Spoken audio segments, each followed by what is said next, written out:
Chapter 567.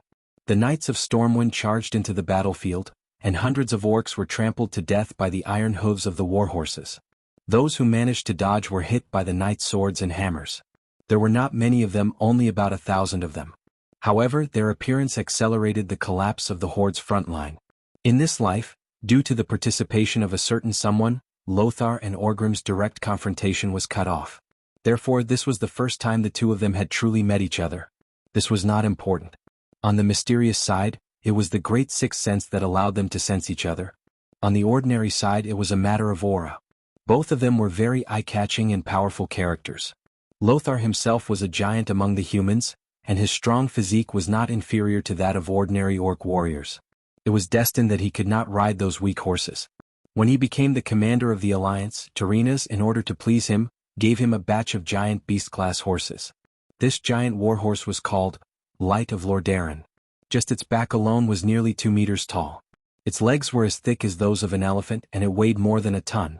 It had to eat at least 4 times the feed of an ordinary horse for a meal. Matching its huge size was its astonishing endurance and explosive power. Even with 800 pounds of weight, it could still run at 90% of its speed for more than a kilometer. Naturally, it was equipped with the best horse armor. And Lothar, who was wearing a shiny silver armor, was naturally quite outstanding. With his physique, people would even believe that he was riding on an orc warrior from afar. With a larger Stormwind shield and a giant sword that emitted a dazzling golden light, anyone who looked at him would think that Anduin Lothar was a god of war who had descended to the mortal world. Orgrim was not bad either. Surrounded by a group of frenzied ogres, the burly Orgrim swung a black hammer that emitted flames from time to time. His long tassels swung left and right as he swung the huge black hammer in his hand. Every time he swung the hammer, at least one alliance soldier would be pulverized along with their armor.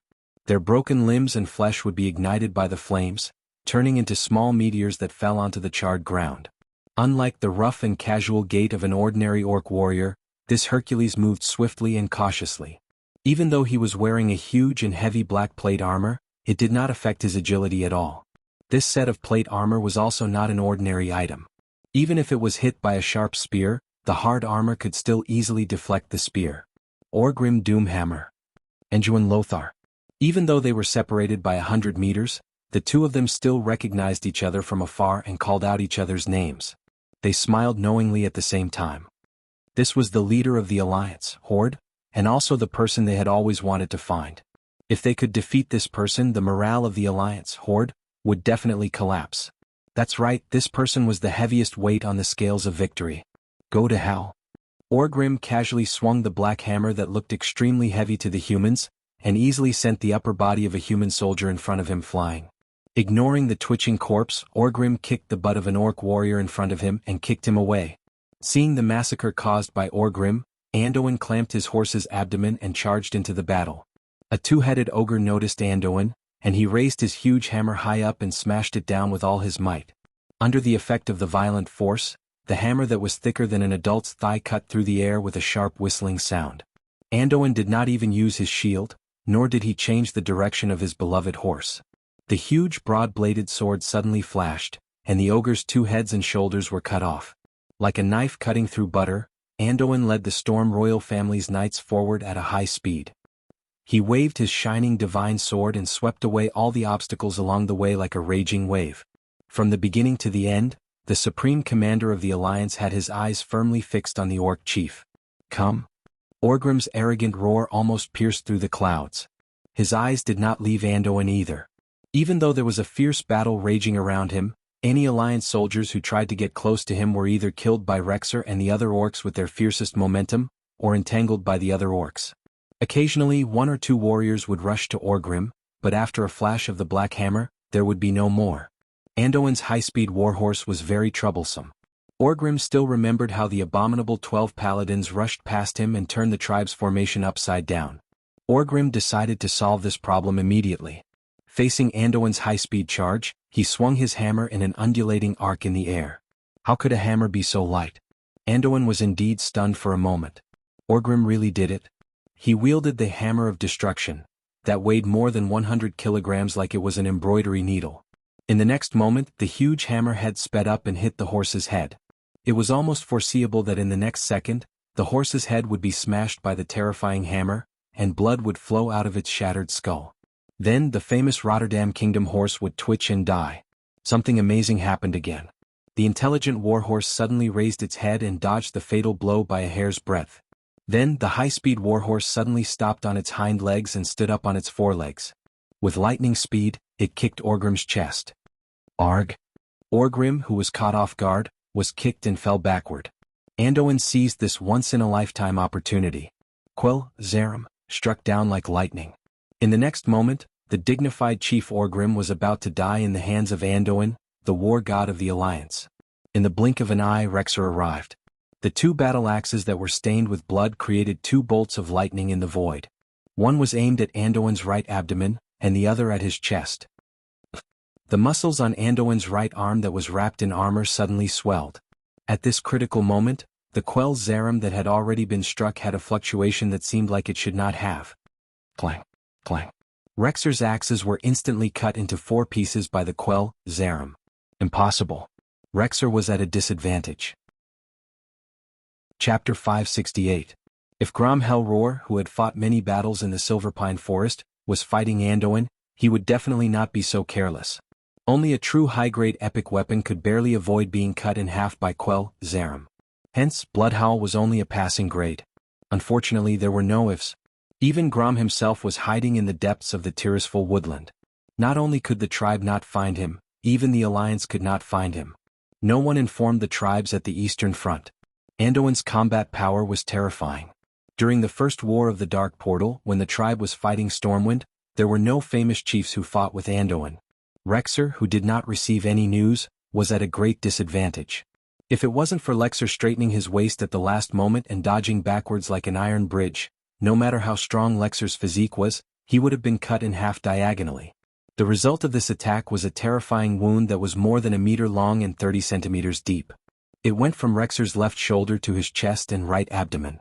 It looked like Rexer's intestines had been cut open and he was dead. That was only for ordinary humans and orcs. For Rexer, who had inherited the bloodline of the ogres, his chest and abdomen muscles were twice as thick as steak. Although the sword was very painful and he would definitely lose his combat power, it was not enough to kill him. Rexer! Orgrim roared. Even though his body was falling backward, he could still move his muscles and hit the horse's left foreleg with a backhand hammer. The light of Lordaeron let out a shrill neigh in pain. Anduin immediately realized that the horse was about to die. After all, warhorses were not griffins. They did not have such tenacious vitality and powerful combat power. Orgrim did not use all his strength, but it was enough to temporarily cripple the warhorse. Anduin jumped up from the stirrups and got off the horse with a gorgeous somersault. He did not forget to pat the horse's buttocks when he dismounted, meaning that his beloved horse should take care of itself. The royal knights and the ogre guards were in a mess. Intentionally or unintentionally, only Anduin was left facing Orgrim. The battle around them seemed to have faded away from their world. This was a pinnacle showdown left for the supreme leaders of both sides. The two big shots raised their weapons at the same time. On one side was the Storm Greatsword, Quell Zarim, engraved with golden runes. On the other side was the black hammer, Hammer of Destruction, that Kieran fished out from the lava of the volcano. Then, in an instant, they collided without saying a word. They only had one goal, to kill each other and put an end to this or war. This was destined to be a difficult battle. Anduin Lothar was a tall, burly man. His physique was similar to that of an orc warrior from a second-rate clan. On the other hand, Orgrim was taller, stronger, and younger. Although Lothar was at a disadvantage in terms of age and speed, his experience and skills made up for it. In the past, Orgrim did not understand why the former great chief Blackhand would die in Lothar's hands despite the huge difference in physique and speed. Even with Duque's schemes, ordinary humans would not be able to survive such terrifying power and speed. But now Orgrim knew. The first to attack was Orgrim. No matter when he swung his giant hammer, there would be a shrill whistle. The weak-willed opponent would be stunned by this, and of course the price was his life. That was a hammer that was fully exerted. Starting from the front foot, from the bottom up, a power that came from the earth pierced through Orgrim's toned thigh muscles, his chest muscles that were tougher than springs, and his right upper arm that was expanding to the point of exploding. With perfect strength, Hammer of Destruction was like a comet that fell from the 9 heavens. In Lothar's field of vision, it was zooming in at an extremely fast speed. Lothar didn't block it. He carefully stepped forward and nimbly dodged to the left. The hammerhead, which was full of texture, brushed past less than 20 centimeters in front of him. The flames on the hammerhead almost touched Lothar's long hair. A miss was a miss. Lothar did not give Orgrim any time to counterattack. The moment he dodged the attack, Lothar was like a compressed spring that started to bounce back and suddenly launched a counterattack. His greatsword followed the direction where the hammer came from and secretly swept towards Orgrim's lower ribs. This was an absolute dead angle. While Orgrim was using brute force to push the hammer back, he was a step too late. Quill Zarum easily pierced through Orgrim's armor and left a deep wound on his right chest that was so deep that his bones could be seen. If it wasn't for Orgrim's quick second hammer strike, Lothar might have already ended the battle. Left with no choice, Lothar dashed past Orgrim's right side. Orgrim's hammer strike missed. When the two of them separated again, Noxus didn't expect Orgrim to swing his hammer horizontally to the right, and the hammer of destruction drew a huge semicircle in the air and smashed down on Noxus's back. For a super heavy weapon like this, it would be suicidal to block it without enough mana. Left with no choice, Lothar rolled forward awkwardly and dodged the attack from his back. Lothar quickly stood up and got into a fighting stance. He then faced Orgrim, who turned around. Off. The two of them had been fighting for a long time, and each of their hands had been stained with the blood of at least 100 enemies. However, they had never panted like this before. You're hurt. Lothar tried to mentally attack Orgrim. If you're the kind of idiot who is satisfied after injuring your opponent, you can do it 100 more times and you'll still be the one to die. Orgrim didn't care at all. Lothar curled his lips. This time Lothar was the first to attack. Quell Zarum, that was emitting a golden light, stabbed forward. Unexpectedly, Orgrim used the top of his hammer to block it. Even if Lothar was holding Quell Zarum, it was definitely not a good idea to use the tip of his sword to block the opponent's hammer. However, Lothar knew that this was the case, but he still did it because he remembered Duque's words. What if the great chief of the tribe, Orgrim, is a noble person who thinks for the entire tribe? Who was Duque? He was recognized as the most knowledgeable, wisest, and greatest strategist in the entire alliance. Duque obtained a wealth of knowledge that mortals couldn't imagine from his old friend's book collection. Duque's foresight was recognized. And he never did anything pointless. Many of the things he did that seemed unimportant and mindless, but in the end, they were all proven to be perfect predictions and preparations. There was no way Lothar would ignore what Duque said. Therefore, this strike was an experiment. If something really happened to Quell Zarum, Lothar would not hesitate to pull out the backup sword at his waist and continue fighting. Chapter 569. The golden sword light and the yellow hammer light collided with each other. Lothar was slightly startled, but the worst-case scenario did not occur. The moment it touched the hammer, the tip of the sword did feel a little bad, but it was definitely not shattering. It was the inevitable reaction of a sharp weapon against an unreasonable heavy hammer. Since he did not use his full strength, there would naturally be some spare time when he changed his move. Both of them prepared for the next move. Orgrim's counterattack was to gently lift the hammer's head, and it only rose less than 20 centimeters before he slammed it down again. He wanted the hammer to hit the blade of Quell Zarum. If Lothar's guess was right, Orgrim was indeed trying to use the inherent disadvantage of the sword to destroy this godly sword. Lothar nimbly took a step to the left, allowing his greatsword to avoid the hammer. However, Orgrim then flipped the handle of the hammer and swung the weapon in the opposite direction. The hammer swept under Lothar's chin, causing Lothar to lose his center of gravity and fall back. Then a completely unreasonable and faster hammer followed, but Lothar raised his sword in time and blocked the hammer's handle. For a moment, both warriors poured all their strength, and Doomhammer once again swung his hammer down, but it was once again pushed aside by Lothar. Both weapons trembled, but they did not move. Then Lothar twisted the edge of his sword and successfully knocked the hammer away. Then, while Doomhammer retracted his weapon, he leaped forward and slashed with his sword. The battle had reached its climax. 5 minutes ago, the 12 paladins were still in a frenzy. At a suitable time, Gavinrad noticed the reflective signal on the steam tank in the distance, and he immediately shouted, "Look, our commander is dueling with the great orc chief." At this time, whether it was Uther, Turalian, or the other paladins were fighting with the orcs in front of them. Following Gavinrad's shout, almost all the paladins used a violent hammer blow to crack the heads of their opponents. The focus of their attention was on the duel between Lothar and a large orc in the middle of the battlefield. Because they were often dragged by Duque to fight, more than one person in the Silver Hand had seen Orgrim. They immediately realized how dangerous it was. If Lothar won, it would undoubtedly be a battle worthy of praise. If Lothar were to lose, they couldn't imagine what would happen to the alliance if they lost the unified flag. Perhaps the alliance would become more united under the pressure of external forces in the future, but everyone knew that because of the petty actions of the Rotterdam kingdom, there had already begun to be discordant voices in the alliance. If they lost Lothar, the last descendant of Arthi, at this time the alliance would likely fall into internal strife.